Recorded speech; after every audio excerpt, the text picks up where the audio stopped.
Good evening, everybody. This is Sweat, and it has been a long time since I've told any of you guys any of my boot camp stories or any of my stories from the Marine Corps experience at all. And I was sitting back and thinking about it.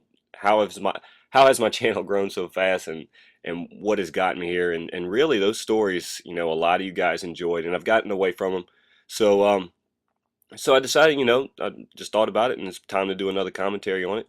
And this is one that I can poke some fun at, and I can laugh about. It's the first aircraft crash that I went to in the Marine Corps, and the reason I can say I can poke some fun at and laugh about it is because there's nobody got hurt, nobody was killed. Unfortunately, I was involved in a Blue Angel crash toward the end of my stay in the Marine Corps, but I'm not going to touch on that subject now. When I got out of boot camp and when I finished my fire school, I was an aircraft firefighter. Basically, that was my job, was to wait for aircraft to crash and emergencies to happen with jets, military jets, and then our job was to put the fire out and pull the pilots and the crew out. And then you got to stabilize the munitions and the missiles and the rockets and the bombs and stuff to make sure they're not blowing up on the runway. So I'd gotten out of boot camp, I'd gotten out of fire school, and I went. My first 2 years was spent in Japan, in Iwakuni, Japan, which is on the southern peninsula, and it's about an hour from Hiroshima, where we dropped the atomic bomb. If anybody is familiar with at all the geography of Japan, so a little bit about myself. I can't see very well. Like, I need contacts, I need glasses. I wore glasses all through high school. I finally got contacts right before I graduated, and in fire school, contacts are not allowed because the heat from the fire is so hot that they worry about the contact lenses melting to your eyelid. That's how intense those flames can be. So in fire school they require this special bit of equipment that holds lenses inside your mask, your firefighter's mask, because again they don't allow contact lenses.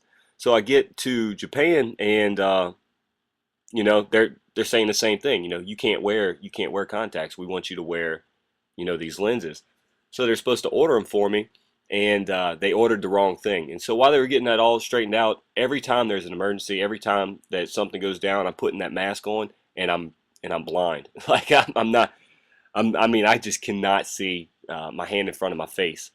And one day, here it is. It's the day that we've all been training for. There's an F-18 in the air, and it radios down that its right rear landing gear is stuck in the up position. It won't come down. So it's not, is this thing going to crash? When is this thing going to crash? Where is this thing going to crash? Because it can't land, without its landing gear. And this is what we've been ready for. I mean, this is what we're training for. We all start, the blood starts flowing and the adrenaline starts pumping. It's like, there's two men inside that jet, and if we don't do our jobs, they're going to die.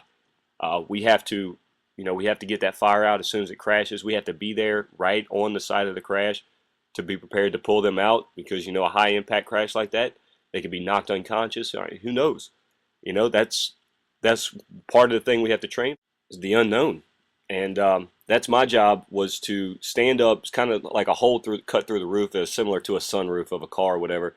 But the only difference is there's a giant water cannon that is supposed to knock down the initial fire of whatever crash or whatever fire that you're going up to. And then somebody else's job is to take the hand line, the hose that you can just operate by hand, and run up there and clear a path.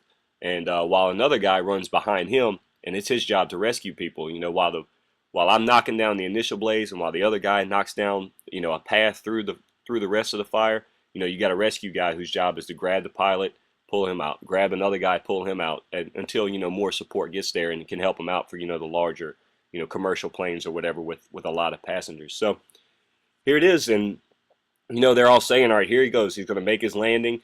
He dumped his fuel in the ocean, but he still had one of those external wing tanks. It was empty, and what he was going to try to do was set the other landing gear down, and was going to set the tip of his wing on that wing tank.